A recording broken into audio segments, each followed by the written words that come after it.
नमस्कार, दूरदर्शन खबरां 'ਚ ਆਪ ਸਭ ਦਾ ਸਵਾਗਤ। ਮੈਂ ਜਤਿੰਦਰ ਸਿੰਘ। ਪਹਿਲਾਂ ਪੇਸ਼ ਨੇ ਝੋਣਵੀਆਂ ਖਬਰਾਂ। ਰਾਮ ਵਿਲਾਸ ਪਾਸਵਾਨ ਨੂੰ ਉਹਨਾਂ ਦੀ ਦਿੱਲੀ ਸਥਿਤ ਰਿਹਾਇਸ਼ ਤੇ ਰਾਸ਼ਟਰਪਤੀ, ਪ੍ਰਧਾਨ ਮੰਤਰੀ, ਗ੍ਰਹਿ ਮੰਤਰੀ ਤੇ ਸੂਚਨਾ ਤੇ ਪ੍ਰਸਾਰਣ ਮੰਤਰੀ ਸਮੇਤ ਅਨੇਕ ਨੇਤਾਵਾਂ ਵੱਲੋਂ ਸ਼ਰਧਾਂਜਲੀਆਂ ਦਿੱਤੀਆਂ ਗਈਆਂ।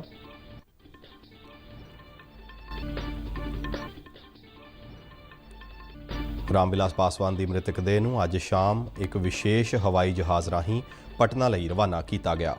ਪਾਸਵਾਨ ਦਾ ਭਲਕੇ ਪਟਨਾ ਵਿੱਚ ਪੂਰੇ ਸਰਕਾਰੀ ਸਨਮਾਨਾਂ ਨਾਲ ਅੰਤਿਮ ਸੰਸਕਾਰ ਕੀਤਾ ਜਾਵੇਗਾ। ਰਿਜ਼ਰਵ ਬੈਂਕ ਆਫ ਇੰਡੀਆ ਵੱਲੋਂ ਦੋਮਾਹੀ ਮੁਦਰਾ ਨੀਤੀ ਦਾ ਐਲਾਨ। ਰੈਪੋ ਤੇ ਰਿਵਰਸ ਰੈਪੋ ਦਰਾਂ ਵਿੱਚ ਕੋਈ ਤਬਦੀਲੀ ਨਹੀਂ। ਪ੍ਰਧਾਨ ਮੰਤਰੀ ਨਰਿੰਦਰ ਮੋਦੀ ਆਉਂਦੇ ਐਤਵਾਰ ਪ੍ਰਾਪਰਟੀ ਕਾਰਡ ਵੰਡਣ ਸੰਬੰਧੀ ਸਵਾਮਿਤਵ ਸਕੀਮ ਦੀ ਸ਼ੁਰੂਆਤ ਕਰਨਗੇ। ਭਾਰਤ ਵਿੱਚ ਇੱਕ ਮਹੀਨੇ ਮਗਰੋਂ ਐਕਟਿਵ ਕੋਰੋਨਾ ਮਾਮਲਿਆਂ ਦੀ ਸੰਖਿਆ 9 ਲੱਖ ਦੇ ਅੰਕੜੇ ਤੋਂ ਹੇਠਾਂ ਆਈ। ਕੋਰੋਨਾ ਦੀ ਪੁਸ਼ਟੀ ਵਾਲੇ ਕੁੱਲ ਮਾਮਲਿਆਂ ਦੀ ਗਿਣਤੀ 69 ਲੱਖ ਤੋਂ ਪਾਰ। ਪ੍ਰਧਾਨ ਮੰਤਰੀ ਨਰਿੰਦਰ ਮੋਦੀ ਨੇ ਸਿੱਖ ਕੌਮ ਦੇ ਮਹਾਨ ਸ਼ਹੀਦ ਭਾਈ ਤਾਰੂ ਸਿੰਘ ਜੀ ਨੂੰ ਉਹਨਾਂ ਦੇ 300 ਸਾਲਾ ਜਨਮ ਦਿਹਾੜੇ ਤੇ ਸ਼ਰਧਾਂਜਲੀਆਂ ਭੇਂਟ ਕੀਤੀਆਂ। ਸ਼੍ਰੋਮਣੀ ਗੁਰਦੁਆਰਾ ਪ੍ਰਬੰਧਕ ਕਮੇਟੀ ਵੱਲੋਂ ਅੰਮ੍ਰਿਤਸਰ ਦੇ ਪੂਲਾ ਸਥਿਤ ਗੁਰਦੁਆਰਾ ਤਪਾ ਸਥਾਨ ਵਿਖੇ ਸ਼ਹੀਦ ਭਾਈ ਤਾਰੂ ਸਿੰਘ ਜੀ ਦਾ ਜਨਮ ਦਿਹਾੜਾ ਪੂਰੇ ਉਤਸ਼ਾਹ ਨਾਲ ਮਨਾਇਆ ਗਿਆ।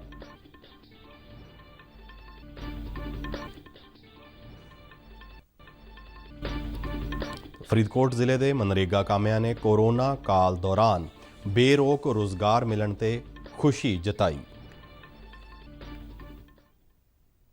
ਤੇ ਹੁਣ ਖਬਰਾਂ ਵਿਸਥਾਰ ਨਾਲ।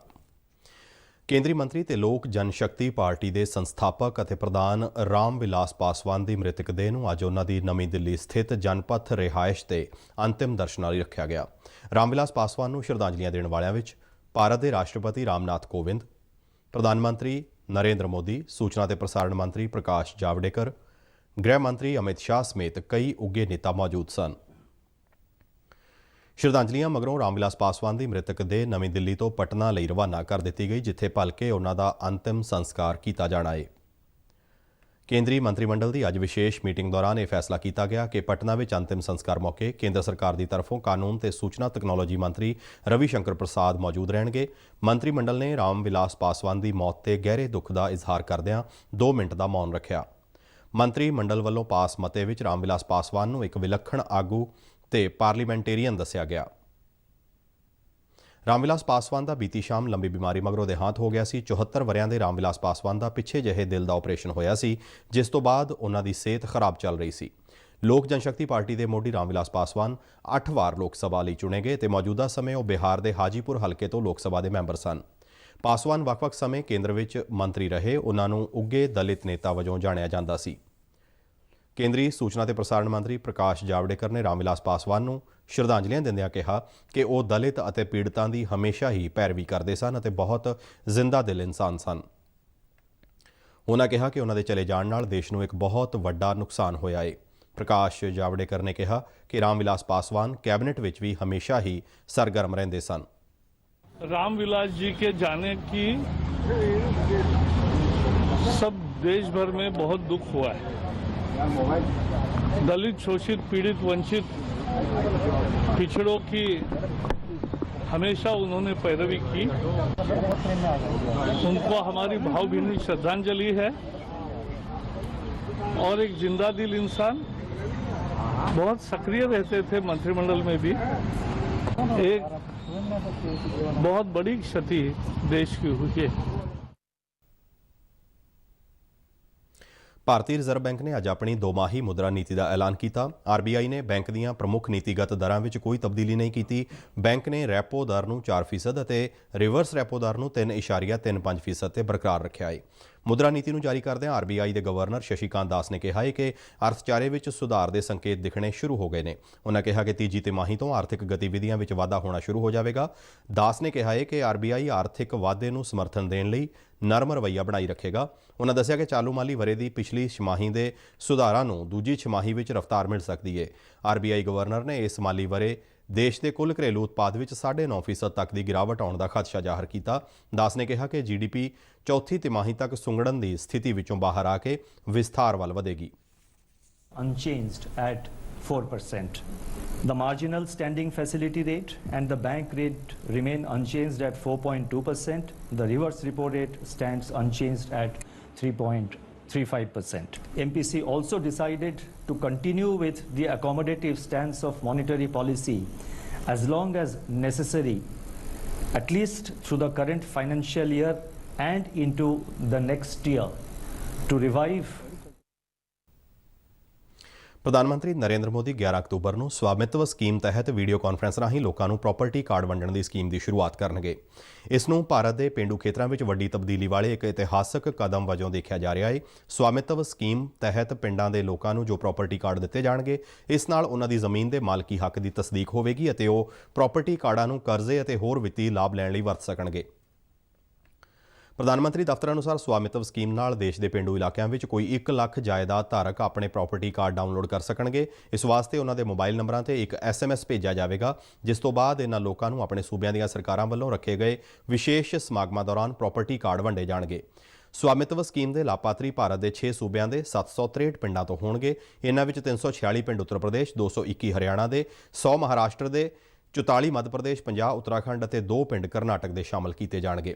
ਇਸ ਦੇਸ਼ ਦੇ ਇਤਿਹਾਸ ਵਿੱਚ ਇਹ ਪਹਿਲੀ ਵਾਰ ਹੋਇਆ ਹੈ ਕਿ ਆਧੁਨਿਕ ਤਕਨਾਲੋਜੀ ਦੀ ਮਦਦ ਨਾਲ ਪਿੰਡਾਂ ਵਿੱਚ ਪ੍ਰਾਪਰਟੀ ਦੇ ਮਾਲਕਾਂ ਨੂੰ ਵੱਡੇ ਪੱਧਰ ਤੇ ਇਸ ਤਰ੍ਹਾਂ ਮੌਕੇ ਤੇ ਹੀ ਪ੍ਰਾਪਰਟੀ ਕਾਰਡ ਵੰਡੇ ਜਾਣਗੇ। ਸਮਾਗਮ ਦੌਰਾਨ ਪ੍ਰਧਾਨ ਮੰਤਰੀ ਨਰਿੰਦਰ ਮੋਦੀ ਸਵਾਮਿਤਵ ਲਾਭਪਾਤਰੀਆਂ ਨਾਲ ਗੱਲਬਾਤ ਵੀ ਕਰਨਗੇ।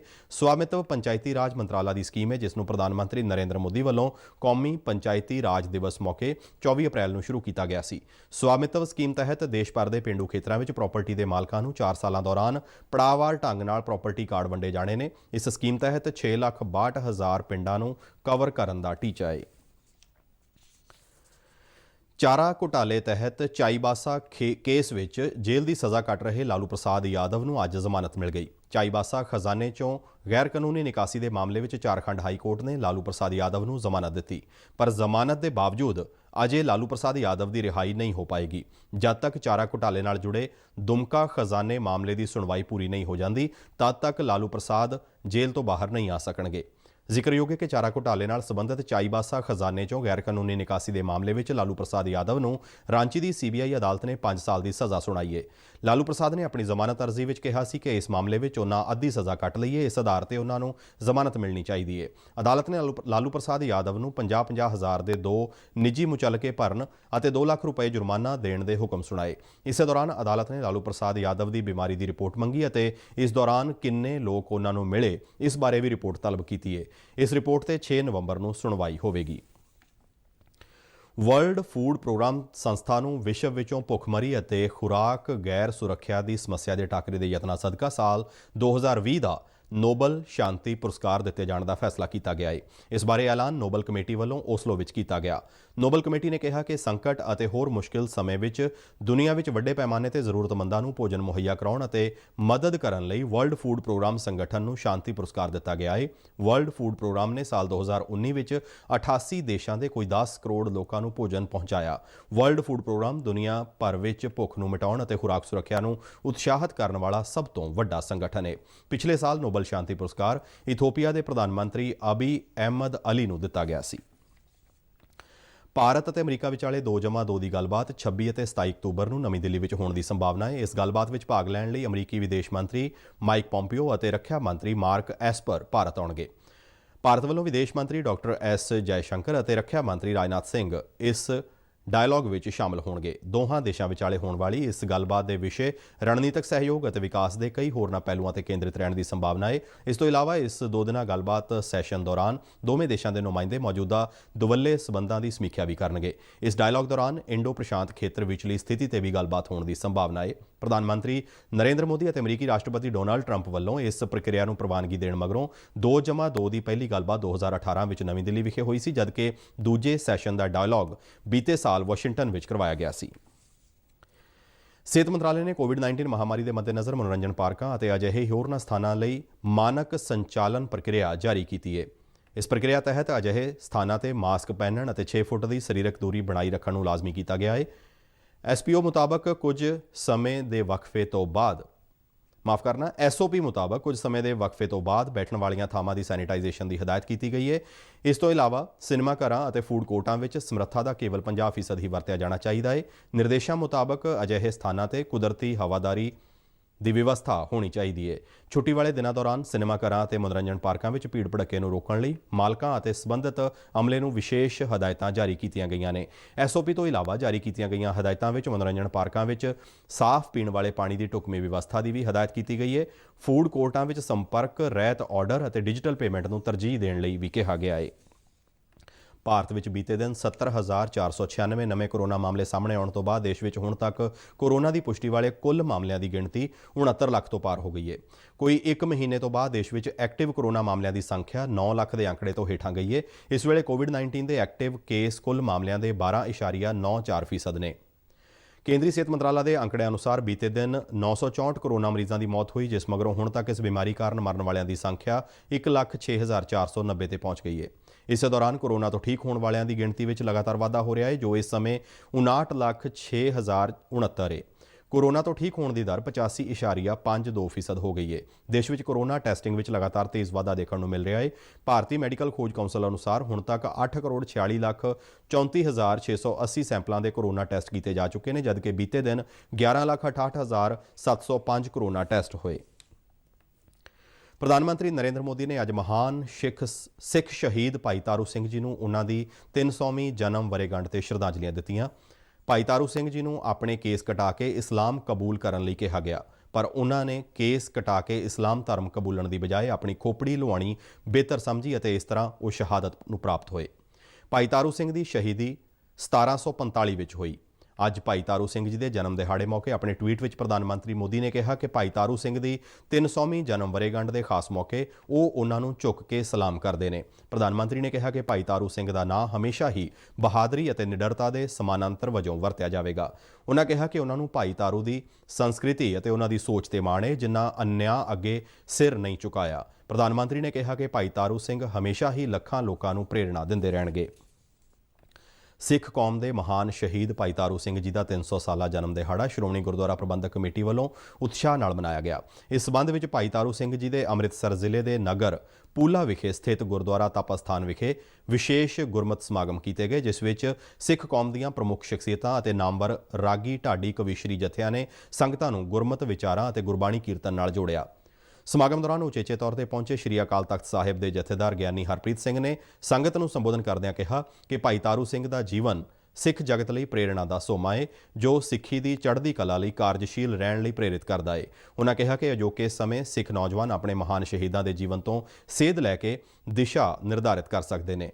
ਸ਼੍ਰੀ ਹਰਿਮੰਦਰ ਸਾਹਿਬ ਦੇ ਮੁੱਖ ਗ੍ਰੰਥੀ ਗਿਆਨੀ ਜਗਤਾਰ ਸਿੰਘ ਨੇ ਜਿੱਥੇ ਸੰਗਤ ਨੂੰ ਭਾਈ ਤਾਰੂ ਸਿੰਘ ਜੀ ਦੇ 300 ਸਾਲਾ ਜਨਮ ਦਿਹਾੜੇ ਦੀ ਵਧਾਈ ਦਿੱਤੀ, ਉੱਥੇ ਗੁਰਬਾਣੀ ਦੀ ਸੇਧ ਵਿੱਚ ਜੀਵਨ ਜਿਉਣ ਲਈ ਪ੍ਰੇਰਿਤ ਕੀਤਾ। ਉਹਨਾਂ ਕਿਹਾ ਕਿ ਸ਼ਹੀਦ ਭਾਈ ਤਾਰੂ ਸਿੰਘ ਨੇ ਸਿੱਖੀ ਕੇਸਾਂ ਸੁਆਸਾਂ ਸੰਗ ਨਿਭਾ ਕੇ ਸਿੱਖ ਜਾਚ ਨੂੰ ਹੋਰ ਦ੍ਰਿੜ ਕੀਤਾ। ਕੇਂਦਰ ਸਰਕਾਰ ਵੱਲੋਂ ਸ਼ੁਰੂ ਕੀਤੀ ਗਈ ਮਨਰੇਗਾ ਸਕੀਮ ਪਿੰਡਾਂ ਦੇ ਲੋਕਾਂ ਨੂੰ ਰੁਜ਼ਗਾਰ ਮੁਹੱਈਆ ਕਰਾਉਣ ਵਿੱਚ ਵਰਦਾਨ ਸਾਬਤ ਹੋ ਰਹੀ ਹੈ। ਮਨਰੇਗਾ ਸਕੀਮ ਨਾਲ ਪੇਂਡੂ ਖੇਤਰਾਂ ਵਿੱਚ ਰਹਿਣ ਵਾਲੇ ਲੋਕਾਂ ਨੂੰ ਸਾਲ ਵਿੱਚ 100 ਦਿਨ ਰੁਜ਼ਗਾਰ ਦਿੱਤੇ ਜਾਣ ਦੀ ਗਰੰਟੀ ਦਿੱਤੀ ਗਈ ਹੈ। ਪਿੰਡ ਦੇ ਲੋਕ ਇਸ ਗੱਲ ਤੇ ਖੁਸ਼ ਨੇ ਕਿ ਉਹਨਾਂ ਨੂੰ ਆਪਣੇ ਘਰਾਂ ਦੇ ਨੇੜੇ ਰੁਜ਼ਗਾਰ ਮਿਲ ਜਾਂਦਾ ਹੈ ਅਤੇ ਦਿਹਾੜੀ ਦੇ ਪੈਸੇ ਵੀ ਲਾਭਪਾਤਰੀਆਂ ਦੇ ਬੈਂਕ ਖਾਤਿਆਂ ਵਿੱਚ ਆਉਂਦੇ ਨੇ, ਜਿਸ ਨਾਲ ਕੋਈ ਹੇਰਾਫੇਰੀ ਦੀ ਗੁੰਜਾਇਸ਼ ਨਹੀਂ ਰਹਿ ਜਾਂਦੀ। ਫਰੀਦਕੋਟ ਜ਼ਿਲ੍ਹੇ ਵਿੱਚ ਮੁੱਖ ਮੰਤਰੀ ਵੱਲੋਂ 2 ਅਕਤੂਬਰ ਨੂੰ 3 ਪਾਰਕਾਂ ਦਾ ਵਰਚੁਅਲ ਮਾਧਿਅਮ ਰਾਹੀਂ ਨੀਂਹ ਪੱਥਰ ਰੱਖਿਆ ਗਿਆ ਸੀ। ਇਨ੍ਹਾਂ ਪਾਰਕਾਂ ਤੇ ਮਨਰੇਗਾ ਮਜ਼ਦੂਰਾਂ ਰਾਹੀਂ ਕੰਮ ਬੜੇ ਜ਼ੋਰ-ਸ਼ੋਰ ਨਾਲ ਚੱਲ ਰਿਹਾ ਹੈ। ਫਰੀਦਕੋਟ ਜ਼ਿਲ੍ਹੇ ਦੇ ADC ਪ੍ਰੀਤ ਮਹਿੰਦਰ ਸਿੰਘ ਸਹੋਤਾ ਅਨੁਸਾਰ ਸੂਬਾ ਸਰਕਾਰ ਵੱਲੋਂ ਜ਼ਿਲ੍ਹੇ ਵਿੱਚ 15 ਖੇਡ ਪਾਰਕ ਬਣਾਏ ਜਾਣ ਦੀ ਯੋਜਨਾ ਹੈ, ਜਿਨ੍ਹਾਂ ਲਈ ਮਨਰੇਗਾ ਦੀ ਲੇਬਰ ਹੀ ਨਿਰਮਾਣ ਕਾਰਜਾਂ ਦਾ ਕੰਮ ਕਰੇਗੀ। ਉਹਨਾਂ ਦੱਸਿਆ ਕਿ ਇਹਨਾਂ ਪਾਰਕਾਂ ਦੀ ਉਸਾਰੀ ਤੇ 24,75,000 ਰੁਪਏ ਖਰਚ ਕੀਤੇ ਜਾਣਗੇ, ਜਿਨ੍ਹਾਂ ਵਿੱਚੋਂ ਮਨਰੇਗਾ ਲੇਬਰ ਵੱਲੋਂ 1,10,000 ਦਾ ਕੰਮ ਕੀਤਾ ਜਾ ਚੁੱਕਾ ਹੈ। ਜ਼ਿਲ੍ਹਾ ਫਰੀਦਕੋਟ ਨੂੰ ਵਿੱਤੀ ਵਰ੍ਹੇ 2021 ਦੇ ਵਿੱਚ ਮਨਰੇਗਾ ਸਕੀਮ ਅਧੀਨ 57 ਕਰੋੜ ਰੁਪਏ ਦਾ ਟਾਰਗੇਟ ਦਿੱਤਾ ਗਿਆ ਹੈਗਾ ਤੇ ਹੁਣ ਤੱਕ ਇਸ ਜ਼ਿਲ੍ਹੇ ਦੇ ਵਿੱਚ ਲਗਭਗ 30 ਕਰੋੜ ਰੁਪਇਆ ਜਿਹੜਾ ਹੈਗਾ ਖਰਚ ਕਰ ਦਿੱਤਾ ਗਿਆ ਹੈਗਾ। 15 ਲੱਖ ਮੈਨ ਡੇਜ਼ ਜਨਰੇਟ ਕਰਨ ਵਾਸਤੇ ਟਾਰਗੇਟ ਕੀਤਾ ਗਿਆ ਹੈਗਾ, ਉਹਦੇ ਵਿੱਚ ਅਸੀਂ 5.5 ਲੱਖ ਮੈਨ ਡੇਜ਼ ਕ੍ਰੀਏਟ ਕਰ ਚੁੱਕੇ ਹੈਗੇ। ਇਸੇ ਤਰ੍ਹਾਂ ਇਸ ਸਕੀਮ ਦੇ ਥੱਲੇ ਸਾਨੂੰ ਹਰੇਕ ਬਲਾਕ ਦੇ ਵਿੱਚ ਪਲੇਗਰਾਊਂਡ ਦਾ 5-5 ਦਾ ਟਾਰਗੇਟ ਦਿੱਤਾ ਹੈ, ਜਿਸ ਤਹਿਤ ਜ਼ਿਲ੍ਹਾ ਫਰੀਦਕੋਟ ਦੇ ਵਿੱਚ 15 ਪਲੇਗਰਾਊਂਡ ਬਣਨਗੇ। ਅਜਿਹੇ ਪ੍ਰੋਜੈਕਟਾਂ ਨਾਲ ਜਿੱਥੇ ਮਨਰੇਗਾ ਕਾਮਿਆਂ ਨੂੰ ਰੋਜ਼ਗਾਰ ਮਿਲਦਾ ਹੈ, ਉੱਥੇ ਇਹਨਾਂ ਇਲਾਕਿਆਂ ਨੂੰ ਹਰੀ ਭਰੀ ਤੇ ਨਵੀਂ ਦਿੱਖ ਮਿਲਦੀ ਹੈ। ਮਨਰੇਗਾ ਮਜ਼ਦੂਰ ਮਨਰੇਗਾ ਰਾਹੀਂ ਰੋਜ਼ਗਾਰ ਮਿਲਣ ਤੇ ਖੁਸ਼ ਨੇ ਅਤੇ ਉਹਨਾਂ ਇਸ ਸਕੀਮ ਲਈ ਕੇਂਦਰ ਸਰਕਾਰ ਦਾ ਧੰਨਵਾਦ ਕੀਤਾ। ਅਸੀਂ ਨਰੇਗੇ ਦੇ ਕੰਮ ਤੇ ਪਿੰਡ ਕਿਲਾ 9 'ਚ ਲੱਗੇ ਹੋਏ ਹਾਂ।